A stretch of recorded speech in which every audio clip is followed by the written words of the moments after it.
RIBcast. Tudo o que você precisa saber sobre o Registro de Imóveis Brasileiro.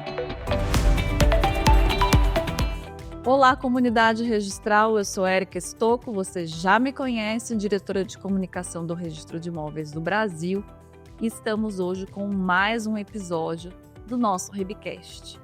Hoje o tema é como usar seu imóvel para obter crédito.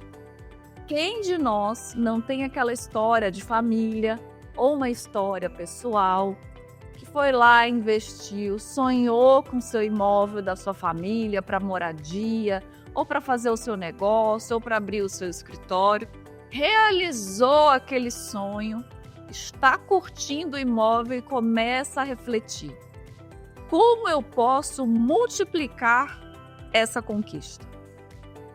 Isso é nada mais, nada menos do que o sinônimo de olhar para o seu imóvel e saber que, além de ser um sonho, o seu imóvel é um exercício de cidadania e também é um grande meio de investimento. Para falar desse tema, nós estamos nada mais, nada menos com os melhores da nossa área para debater hoje sobre esse assunto. O primeiro debatedor é Marcelo Prata, graduado em administração pela FGV, com especialização em finanças e possui mais de 20 anos de experiência no setor de crédito e mercado imobiliário. Reconhecido como um dos pioneiros no mercado de fintechs no Brasil, fundou em 2015 a Resale, o maior outlet imobiliário do país, além de outras empresas voltadas à inovação no setor imobiliário e financeiro, também coautor do livro Direito Imobiliário 4.0. Olá, Marcelo, tudo bom? Que honra ter você aqui conosco. Olá, Érica, a honra é toda minha, é um prazer poder compartilhar um pouquinho desse universo que a gente é apaixonado aqui com todo mundo que está assistindo a gente. Muito obrigada. O nosso próximo debatedor, muito conhecido da nossa comunidade registral, Dr. Bernardo Ketzi, é um dos maiores nomes do direito imobiliário no país, coordenador do Fórum Nacional de Desenvolvimento Imobiliário, fundador do IBRADIM e coautor de leis importantes como a 14.382 de 2022 e o novo Marco das Garantias. Atua há décadas na estruturação jurídica de empreendimentos e é um defensor do papel estratégico dos registros públicos, além de ser um grande amigo meu. Tudo bom, Bernardo? Que honra ter você aqui conosco. Olá, minha querida Érica, sempre mandando super bem aqui com todos os ouvintes nessa comunidade registral e extra-registral. Um prazer enorme estar com vocês aqui, cumprimentando o Marcelo também. Acho que vai ser um grande debate. Com certeza. A primeira pergunta vai para o Marcelo. Marcelo, para começarmos, o que significa utilizar o imóvel para obter crédito? Quais as principais formas de transformar um imóvel em capital? Muito bom, parece tão óbvia a pergunta, mas você disse no começo como a gente às vezes deixa de olhar para o óbvio com um pouco mais de complexidade, né?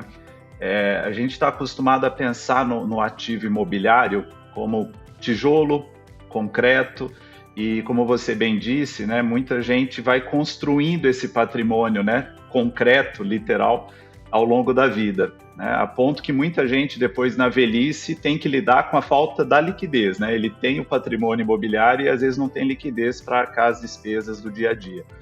E aí a gente só vai se dar conta disso quando às vezes é muito tarde, né, quando você não pensou isso ao longo da tua vida, ao longo da construção desse patrimônio. Então, imóvel, ele é mais do que um ativo concreto, né? Ele pode ser um ativo financeiro. E por que isso, né? Por que isso acontece? Porque ele pode servir como garantia para a realização de operações financeiras, de operações de crédito. Então, acho que essa talvez seja aqui, né, a gente vai falar bastante disso aqui, sobre esse produto que é relativamente novo no Brasil, mas oferecer seu imóvel como garantia numa operação de crédito é a primeira forma de fazer isso. Mas há outras que são mais conhecidas, a gente às vezes só não relaciona, né, o nome. O aluguel, por exemplo, né, quando você coloca um imóvel para alugar, você tem um ativo imobiliário que gera uma renda financeira. Então ali você tem já esse ativo né, também um ativo financeiro. E ele pode fazer parte de outras operações um pouco mais estruturadas, mais sofisticadas. E aí eu vou falar o nome em inglês, porque é assim que se fala aqui, que é a operação de sale e leaseback. O que isso quer dizer na prática? Você vende o seu imóvel, aluga ele por um tempo e depois você pode recomprar ele lá na frente. Então, é uma operação que normalmente grandes empresas fazem, mas que agora começa a ficar mais comum no mercado de pessoa física. Então, basicamente, essas são as formas que o seu ativo imobiliário, né, o seu imóvel concreto, pode se transformar num ativo financeiro. Marcelo, quando você comentou agora o proprietário que quer fazer essa liquidez do imóvel, como você mencionou, né? Quer dizer, eu tenho dinheiro, mas o dinheiro está todo ali imobilizado naquele imóvel que eu comprei lá atrás e eu preciso do dinheiro para circular em algum outro investimento, ou uma dívida que eu estou precisando fazer, ou um atendimento médico de urgência, algo do gênero, ou outro sonho, né? Então eu preciso tornar esse patrimônio que está imobilizado em um ativo líquido que eu possa utilizar facilmente. E um desses mecanismos que você comentou agora é essa possibilidade. Eu vendo o imóvel para uma empresa e eu mesma alugo esse imóvel que era meu para depois recomprá-lo, é isso? Isso, esse é um produto relativamente novo, né? A gente tem poucas empresas fazendo ele aqui no Brasil. Grandes empresas já fazem isso, que é o sale e leaseback, né? Essa operação. Então, eu vendo para um fundo, pago um aluguel então eu vou vender mais barato o meu imóvel agora para esse fundo, vou pagar um aluguel por, 30 meses e ao final desses 30 meses eu posso recomprar o meu imóvel. Então, a rentabilidade do fundo ele apurou nesse aluguel e nessa recompra que você faz lá na frente. Esse é mais sofisticado, esse não está tão acessível. Agora, o home equity, né, como é conhecido aqui no Brasil, na verdade não é aqui no Brasil, né, o nome dele é assim lá fora, a gente fala que é o home equity, mas é um empréstimo com garantia imobiliária, é um outro produto, esse sim mais conhecido. Esse eu pego o meu imóvel, eu não vendo ele, eu continuo com ele, mas eu dou ele em garantia de uma operação de crédito. Então eu pego esse dinheiro, pago as parcelas desse empréstimo e ao final do período eu baixo essa garantia, o imóvel volta a ser meu, né, livre e desimpedido. Né? Entendi. A próxima pergunta vai para você, Bernardo. Não adianta a gente ficar aqui pensando em transformar um imóvel num ativo financeiro com liquidez se o imóvel não está pronto para entrar nesse mercado. Conta para a gente, de uma perspectiva jurídica, quais são os requisitos essenciais para que um imóvel possa ser considerado um ativo pronto para uma operação de venda, de aluguel ou mesmo para o uso em transações financeiras e financiamento? Perfeito, minha amiga Érica. A gente sabe que o direito de propriedade lá no Código Civil ele se divide em uso, gozo, fruição, disposição, direito de reivindicar também. Esse direito de propriedade para alocação e para a compra e venda e para o financiamento imobiliário, ele precisa estar refletido na matrícula. Então o imóvel precisa estar regular. E, além de regular, ele precisa estar desimpedido de ônus para poder ser livremente vendido e também objeto de um gravame para financiamento. No caso da locação, é muito comum que imóveis que não estejam regulares no registro de imóveis possam ser locados, porque o que existe ali é uma utilização da posse daquela pessoa que se identifica como proprietário, possuidor, locador, que pode fazer uma alocação nesse ativo imobiliário. Já para as operações formais de compra e venda e de financiamento, inclusive como home equity, que você vai usar o imóvel para dar em garantia e obter um valor com taxas de juros menores do que operações bancárias tradicionais, é essencial que o imóvel esteja individualizado na matrícula e que o ônus que exista, se existir, não seja impeditivo, como, por exemplo, a existência de uma servidão, mas não uma questão de indisponibilidade ou uma outra alienação fiduciária de natureza impeditiva. Entendi, perfeitamente. E é isso que a gente mais vê, né, Bernardo? Geralmente a pessoa, quando chega aqui no balcão do registro de imóveis, ela já vem dizendo, tenho uma dívida, eu tenho um financiamento para quitar, eu estou com uma multa para poder resolver, eu preciso do meu imóvel. Quando a gente analisa a matrícula, ou tem algum ônus, ou apareceu uma indisponibilidade, ou tem dados que estão faltantes. Então, eu sempre costumo repetir nos nossos episódios que é necessário cuidar desse patrimônio, dessa documentação. O que geralmente acontece é compra o imóvel, registro, se é que às vezes as pessoas até têm o descuidado de não registrar a escritura de compra e venda, e daí quando ele realmente precisa, o tempo que ele precisa para realizar, né, para conseguir aquele investimento, ele não tem, porque tem muito a resolver ainda dentro daquela matrícula. Marcelo, para a gente pensar as formas de usar o imóvel como fonte de crédito, para além das garantias e empréstimos, por exemplo, como o imóvel pode gerar crédito ou liquidez, como a gente está falando aqui desde o início, ao proprietário na venda, na locação ou algum outro meio estratégico? Eu acho que talvez a gente tem que, quando a gente fala de usar o imóvel, né, como forma de dar liquidez, a gente tem a mais óbvia, que é simplesmente vender o imóvel, certo? Você vende o imóvel, você levanta dinheiro, né? Essa é a mais simples, a mais conhecida, né? Mas nem sempre você vai conseguir fazer isso rapidamente, né?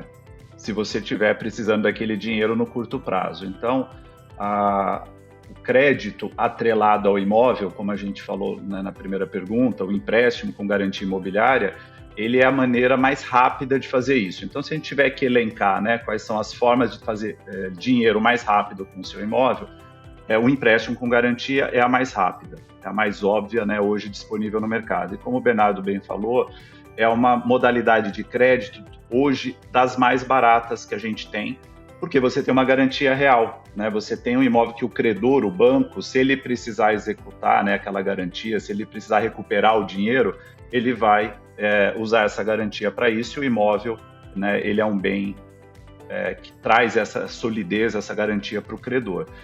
Com isso, obviamente, você traz dois benefícios diretos. Primeiro, que é taxa de juros mais barata e prazos mais longos, além de poder financiar mais, né? Então, às vezes é comum a pessoa ter um limite de crédito pequeno no mercado, mas se ela usar um imóvel, ela pode chegar até 60% do valor do imóvel e pagar isso em 20 anos. Então, ele acaba sendo uma linha bastante líquida, né, para quem tem um ativo, para quem tem um imóvel. E não é à toa que essa linha de crédito vem crescendo, né? Ela cresceu 50% de 2023 para 2024, a gente bateu quase 11 bilhões de crédito de empréstimo com garantia realizado no Brasil. A gente tem um potencial enorme de crescimento ainda, ele representa o volume de crédito, né, com garantia imobiliária, representa hoje só 3,5% de tudo que é financiado no Brasil, e quando você olha países mais maduros, né, você vê que ele chega a 20%, então a gente tem um oceano azul de oportunidade ainda. E onde é que esbarra? Esbarra exatamente em dois pontos. Primeiro, uma questão cultural, né? Tem gente que tem medo de buscar esse tipo de crédito porque acredita que fazendo isso coloca em risco o patrimônio, quando na verdade é exatamente o contrário, né? Se você não toma crédito barato para resolver um problema de curto prazo, aí sim você coloca em risco o patrimônio, né? Às vezes com uma ação trabalhista ou outro problema que possa se recair sobre o imóvel. E o segundo é que muita gente não associa, né, que para tomar esse crédito o imóvel tem que estar em ordem. Então, que é o tema aqui, né, que o Bernardo trouxe muito bem, você enfatizou também na introdução, que é imóveis que não estejam regularizados, eles não podem ser oferecidos como garantia ou não são uma boa garantia. Então, acho que de maneira mais direta, essa é a forma de você fazer liquidez, né, sem precisar abrir mão do ativo da sua casa, do seu imóvel próprio. Até fiquei curiosa, Marcela, por conta da tua experiência com o teu empreendedorismo, e tem uma das tuas páginas do Instagram que fala outlet imobiliário, né? Eu fiquei curiosa se nessa tua experiência você consegue ver de uma maneira tão impactante essa transformação do imóvel em um ativo líquido no teu negócio, por exemplo. Ou se o foco da tua experiência é apenas essa venda e compra normal, ou se você vê na prática a transformação da qual nós falamos agora. Eu atuo, assim, eu acho que eu posso falar com propriedade do tema, porque eu estou do outro lado do balcão da cozinha, né? Assim, uma das minhas empresas, que é a Resale, ela vende imóveis que são retomados em operações de crédito que alguém não pagou, né? Então, a Resale, por que a gente é outlet? Porque todos esses imóveis que foram usados como garantia e alguém deixou de pagar, esse imóvel é retomado pelo banco, ele passa por um processo, né, da alienação fiduciária, e aí esses bancos têm que vender esse imóvel para cobrir o rombo que ficou, né? Ele emprestou o dinheiro e não recebeu. Então, a gente está do lado de quem tem que lidar com, primeiro, dar liquidez para esse imóvel, agora não mais para o proprietário, mas sim para o banco, que precisa cobrir a dívida. Então, com isso, a gente vê as dores do mercado, a gente vê a dor de quem empresta e a gente vê a dor de, muitas vezes, quem não tomou as providências rapidamente para resolver a questão de liquidez, né? Então, é muito comum, por exemplo, as pessoas acreditarem que faz um financiamento, hoje menos, né, graças à alienação fiduciária, mas no passado recente era muito fácil, as pessoas achavam que tomavam crédito, podia não pagar e não ia perder o imóvel, né? Então, isso mudou drasticamente. Então, isso é uma coisa que a gente fala e repete. As pessoas têm que ser rápidas para tomar a ação. E o que a gente assiste aqui é quem não foi rápido, quem ficou protelando, procrastinando, buscando, né, penduricalhos jurídicos para não ter o imóvel leiloado e perde o imóvel. Então, por isso que eu enfatizo isso de boca cheia. Tem que saber usar o imóvel para tomar crédito barato e não perder ele, porque se não fizer isso, corre um risco de perder. Então, tenho experiência também no mercado mais tradicional, mas eu hoje, né, já pelo menos há 15 anos, atuo muito nessa parte de outlet. Então, eu, mais do que ninguém, assim, eu respiro a importância de uma boa garantia e a importância, né, de você usar teu imóvel para tomar crédito barato e resolver a tua vida. E fica muito nítido na tua experiência, Marcelo, o quanto o imóvel circula como uma riqueza, né? Desde aquela pessoa mais simples, que comprou imóvel, que investiu naquele sonho, ou aquela que investiu no sonho e quer multiplicar esse sonho em outros imóveis, ou mesmo para o mercado, que no momento em que ele vê aquele imóvel dando essa garantia, ele faz essa riqueza circular e a economia do nosso país só agradece, né? Bernardo, tira uma dúvida para nós. Como esse novo marco das garantias, que tá um tema que está tão em voga entre nós ultimamente, impacta as operações de home equity e financiamento habitacional? É um tema que está sempre entre nós, mas a gente precisa esclarecer para o cidadão e para a comunidade registral como esse marco trouxe novidades. Perfeito, Érica. A 14.711, que foi esse marco das garantias, ela trouxe um antes e depois no tema do nosso podcast de hoje, que é o potencial de utilização desse ativo imobiliário na captação de riqueza, de liquidez, de dinheiro, né, de capital. E esse dinheiro ele vai poder ser numa modalidade bem diferente do que era antes da lei. Então, antes da lei eu tinha um imóvel de 1 milhão e eu fazia ali um financiamento imobiliário de financiamento do próprio imóvel. Eu tinha um saldo devedor ainda de 400 mil, eu não podia fazer um novo empréstimo garantida por alienação fiduciária, enquanto eu não quitasse a alienação fiduciária anterior. Idem na situação desse tal home equity, que ao invés de eu pegar o dinheiro para financiar o próprio imóvel, eu pego o dinheiro para fazer qualquer outra finalidade. Comprar um Aras com você, ou a gente poder fazer uma viagem sabática de 1 ano, ou abrir uma farmácia, ou fazer até um loteamento, por exemplo, com esse dinheiro. Todas as duas modalidades eu estava adstrito ao primeiro gravame, à primeira garantia, alienação fiduciária. Não importa se o potencial de utilização do bem fosse muito maior. A gente está falando, inclusive, de um prédio comercial inteiro em que eu tenho alienação fiduciária de 10% do imóvel e isso não podia ser utilizado nos outros 90%. Com a lei, eu consigo fazer ou a extensão da garantia repondo, né, o copo que já tinha sido entregue, então eu coloco na medida do prazo, respeitando o prazo anterior, eu coloco mais dinheiro, que é privativo do sistema financeiro nacional, né, das autoridades, das entidades autorizadas a funcionar pelo Banco Central, a dar empréstimos, mas também, sobretudo, eu estou falando da chamada alienação fiduciária superveniente, em que eu posso ter mais de uma alienação fiduciária sobre esse mesmo imóvel. Então, isso tanto vai valer para a empresa do Marcelo, que já fez um empréstimo e pode fazer outro com outra alienação fiduciária para o mesmo imóvel, ou quando, por exemplo, a empresa do Marcelo vai pegar é procurado por alguma pessoa querendo levantar dinheiro e o agente financeiro ele vai fazer uma composição de garantias. Então, ele pode pegar uma calção, uma fiança financeira, uma carta de fiança, ele pode fazer um penhor de cotas e ele vai aceitar, dentro da cartela de garantias, uma alienação fiduciária superveniente.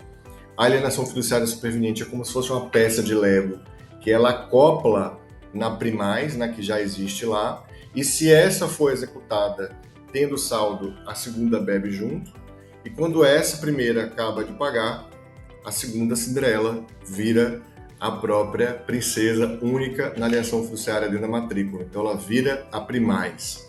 E esse é um sistema de crédito que realmente vai alavancar, já tem alavancado a liquidez dos imóveis no Brasil, procurando resolver o fenômeno do que se chama do dead capital, é o capital morto que antes não podia ser objeto de garantia. Mais uma vez o mercado e o mundo jurídico dizendo, né, use adequadamente o seu imóvel, né?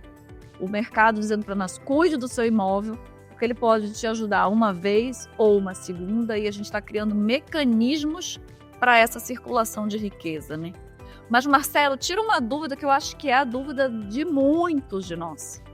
Sobre a venda como alternativa de geração de capital, em que situações a venda pode ser mais vantajosa que pagar um empréstimo com garantia? Estou com aquele problema de dívida, ou estou olhando na frente um sonho, ou eu quero empreender, faço o quê?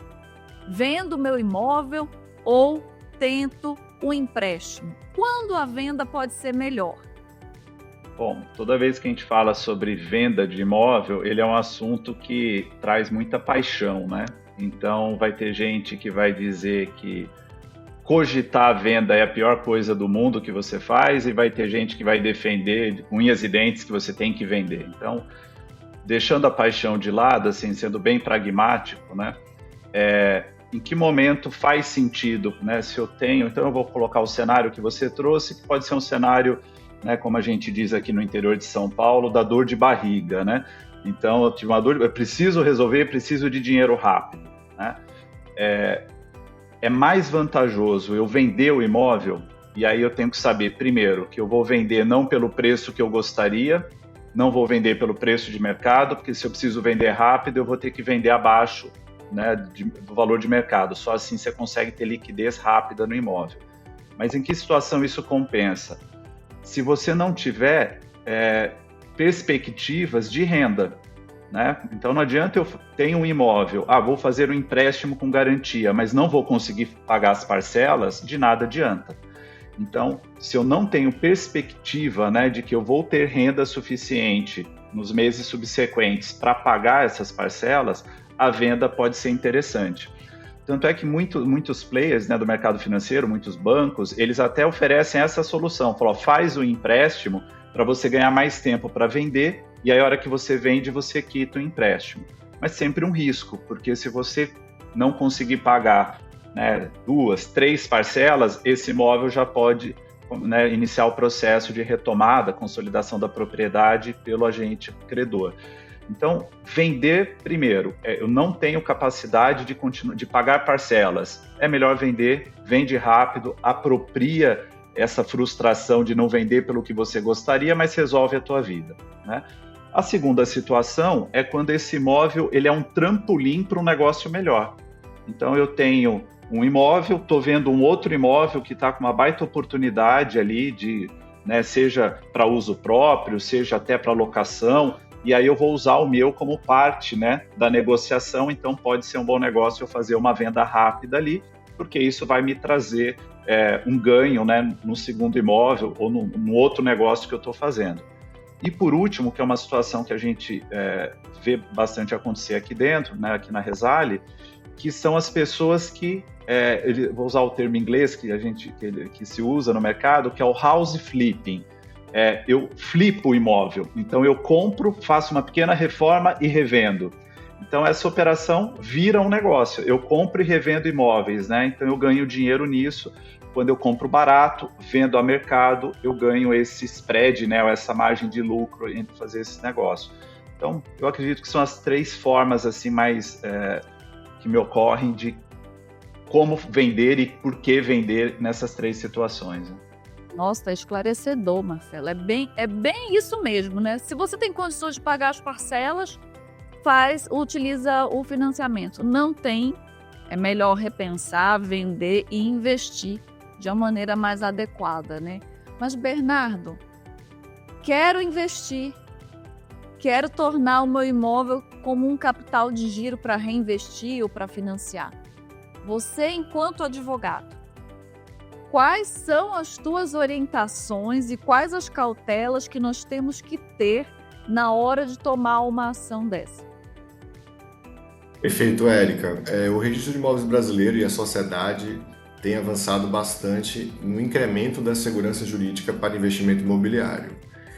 É importante destacar que nenhuma outra forma de investimento ela possui tanta robustez quanto o imóvel. O imóvel não sai andando, o imóvel não quebra, né? O imóvel está ali fisicamente. Então esse é um ponto que perpassa por civilizações, né? A terra, inclusive o investimento agora no agro, saiu numa das maiores revistas do mundo e do Brasil, replicou também o quanto os bilionários têm procurado investir nas terras produtivas com a percepção da sua valorização para os próximos tempos, né? Isso não é nenhum segredo, a gente passa por um eixo de mudança do mundo onde a capacidade produtiva alimentar ela é estratégica, além das energéticas que já eram percebidas anteriormente. Pois bem, apesar dessa evolução, apesar do imóvel ser o investimento mais seguro do ponto de vista de estar em um lugar, né? E, obviamente, da gente poder ter uma evolução na legislação, a gente ainda enfrenta na legislação brasileira algumas faíscas de insegurança que devem inspirar, motivar o investidor a se acautelar para que não corra riscos do que a legislação coloca. Então, primeiro ponto, óbvio, é obter a matrícula imobiliária do bem. Hoje, qualquer cartório do país disponibiliza essa matrícula 100% online, se não for viável imediatamente a visualização dela por meio do Operador Nacional do Registro Eletrônico, que é o registradores.org.br. Esse é o primeiro ponto, então obter a matrícula. Segundo, é analisar, obviamente, o que essa matrícula está informando. Se o imóvel não for possível ser localizado numa matrícula, ele pode ter uma transcrição, e ainda assim, se não tiver transcrição ou matrícula, é um indício impeditivo de investimento, a não ser que nós estejamos falando das velhas bolachas quebradas de investidores que compram um imóvel irregular barato, regulariza para depois fazer a operação ou de alavancagem financeira ou de revenda. Tenho alunos e clientes que fazem isso com alguma frequência.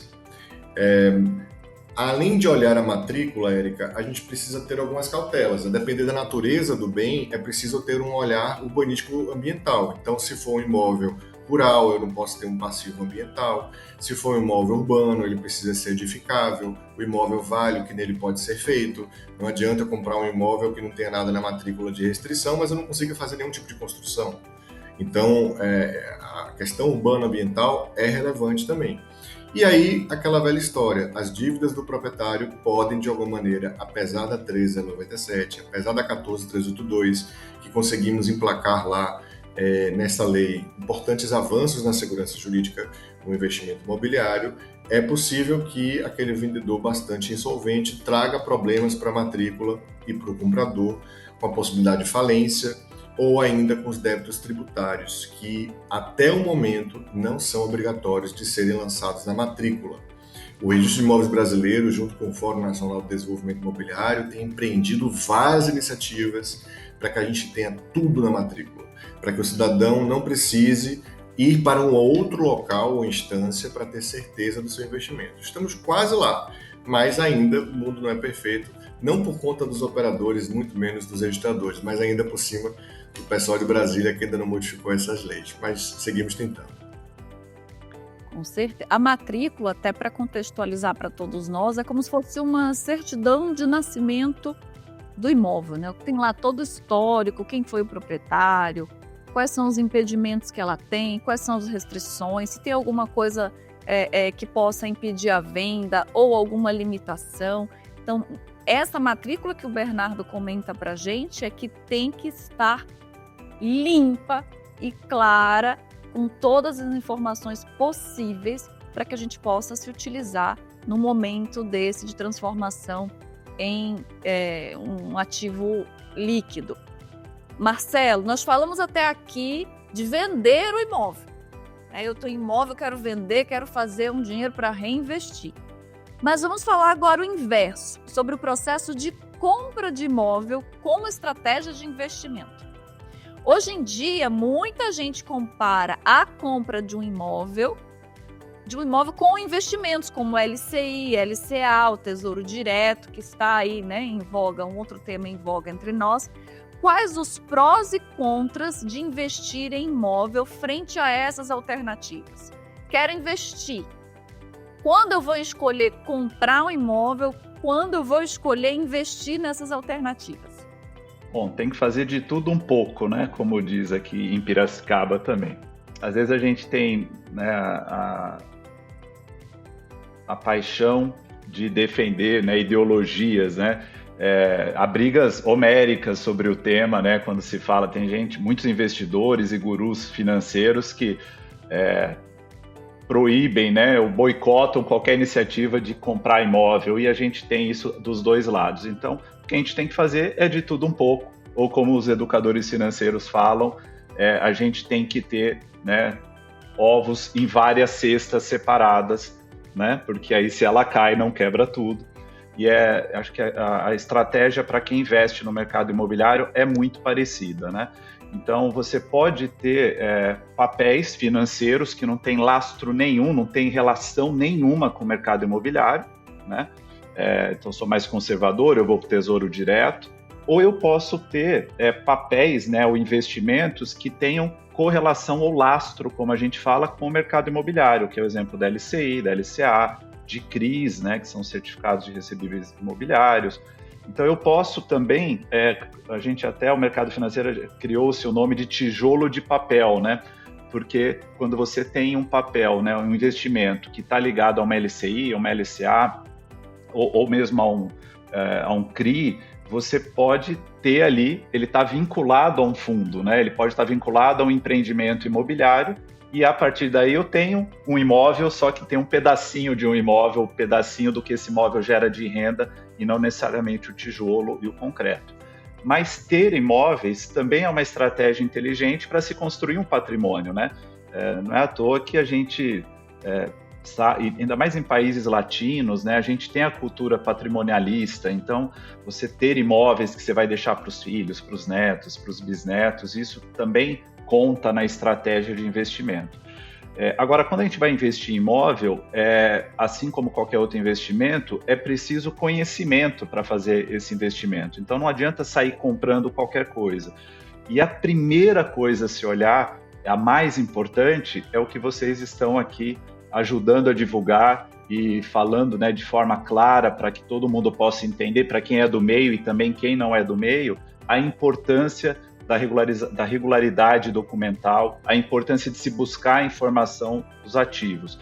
Às vezes a gente deixa o desejo falar mais alto do que a realidade.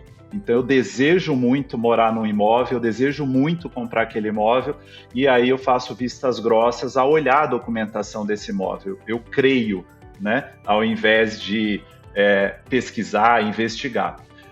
Agora, se você já fez isso, né, você já foi buscar informação, contratou um bom advogado para assessorar você nesse processo, porque esse processo precisa de assessoria especializada, a segunda dica tem que comprar bem. Bom negócio imobiliário a gente não faz quando vende, a gente não faz quando aluga, a gente faz quando a gente compra. né?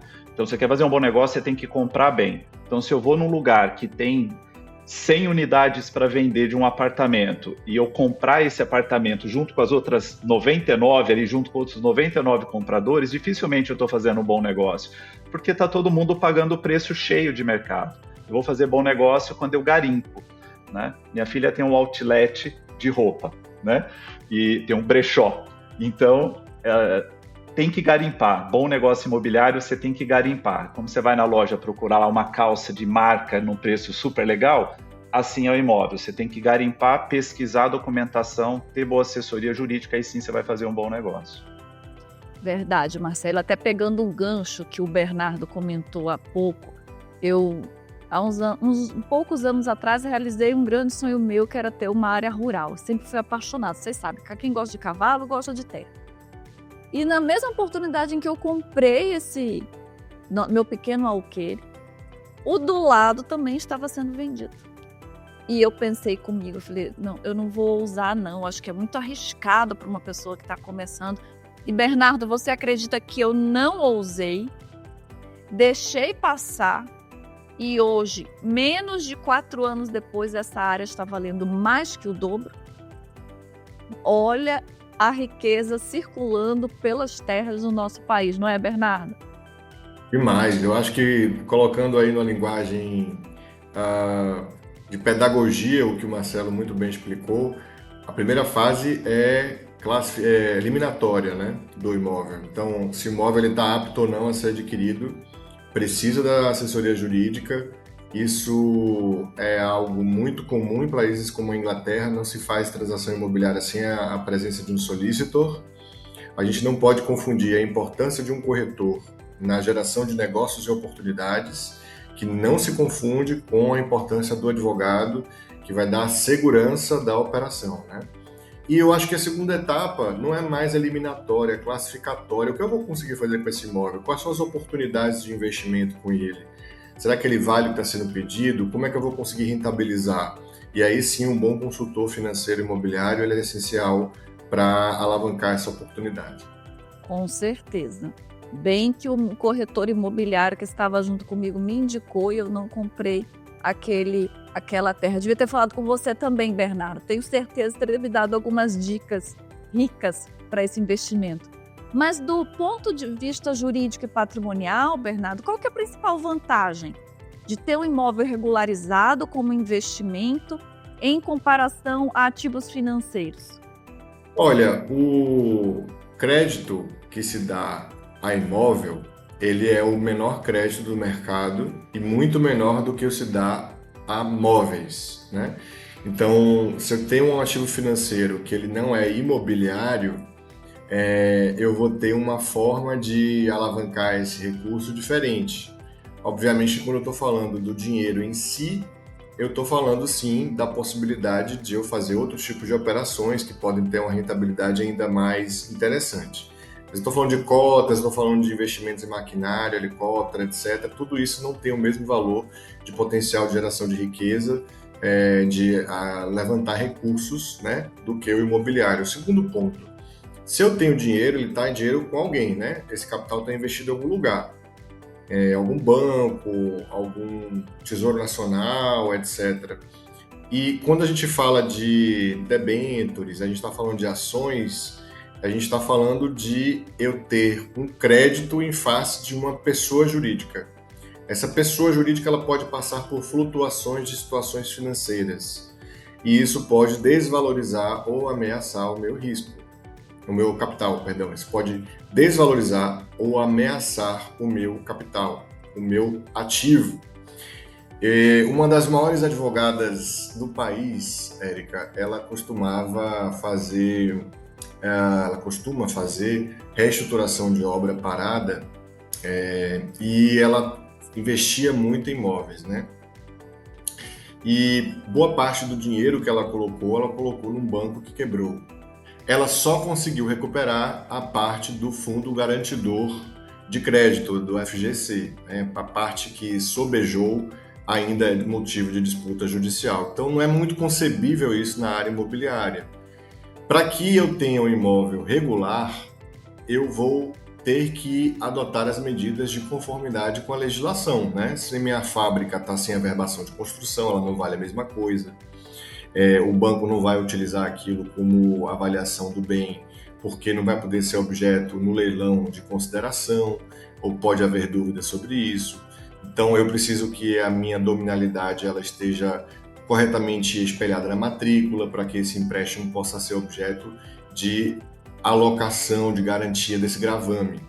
Então, de fato, existe um potencial incomparável de geração de riqueza de um ativo imobiliário formal. É preciso que ele esteja em acordo com a legislação. Entendi, Bernardo. Ou seja, deixar a escritura na gaveta, ou como o Marcelo comentou há pouco, né? Me empolgo no começo e acho que a problemática é só no final, não é.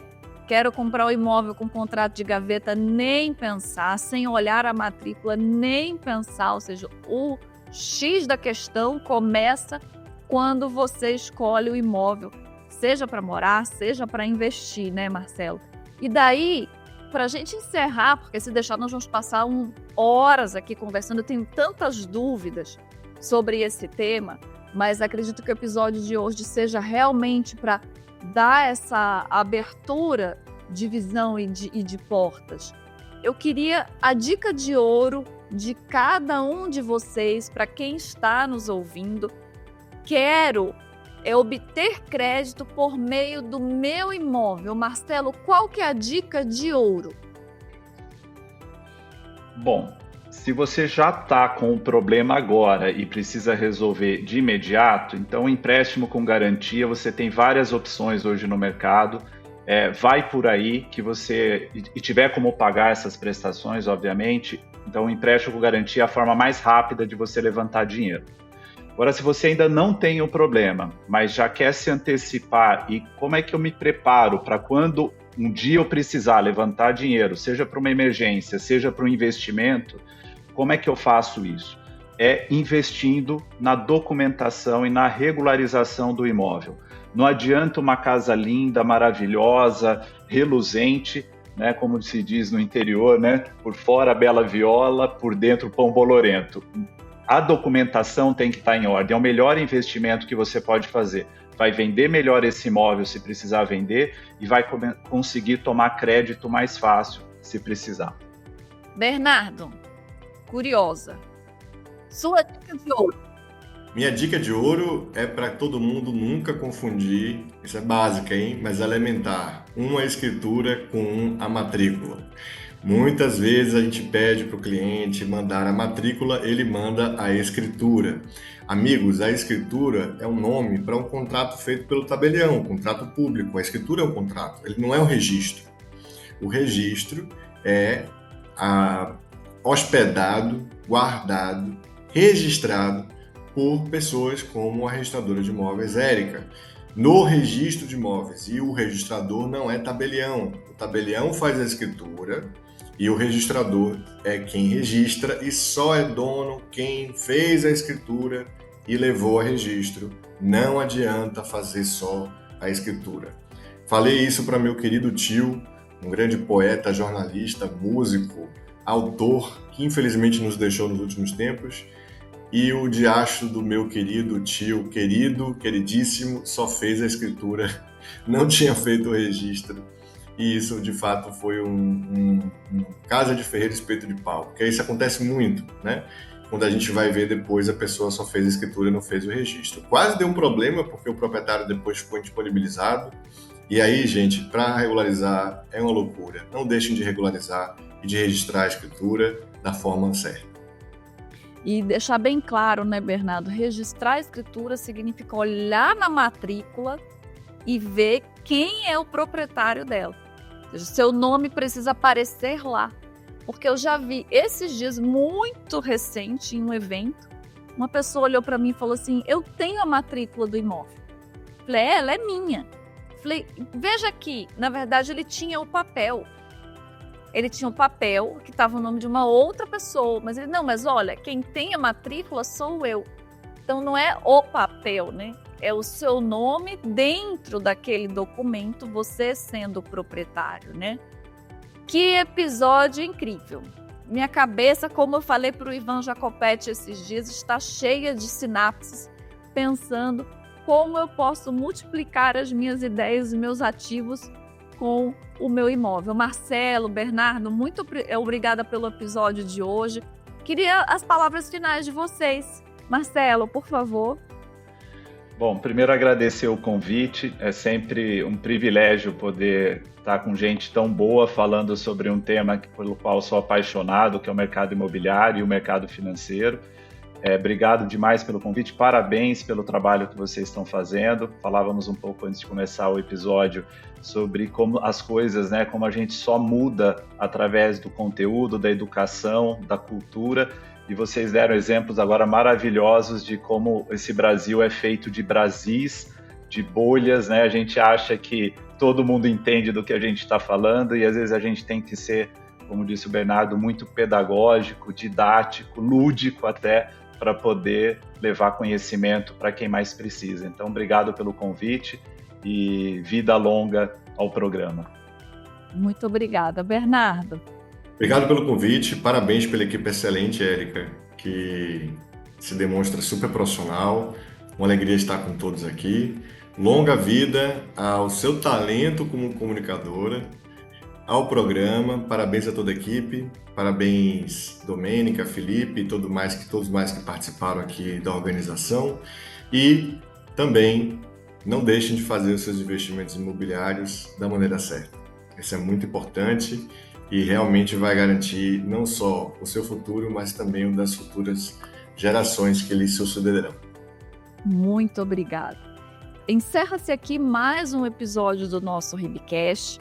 Agradeço ao Bernardo sobre o comentário da comunicadora que vos fala, mas eu sou mesmo registradora de imóveis com muito orgulho para dizer para você, está com dúvida se investe, se não investe, se vende o imóvel? Na dúvida, procure o seu registrador imobiliário, porque o Registro de Imóveis do Brasil está sempre lá, ao lado da sua comunidade. Muito obrigada por esse episódio. Siga a gente no Instagram, no Deezer, no Spotify. Esse episódio sai sempre no dia 21 de cada mês, como vocês já sabem. Muito obrigada e até o próximo episódio.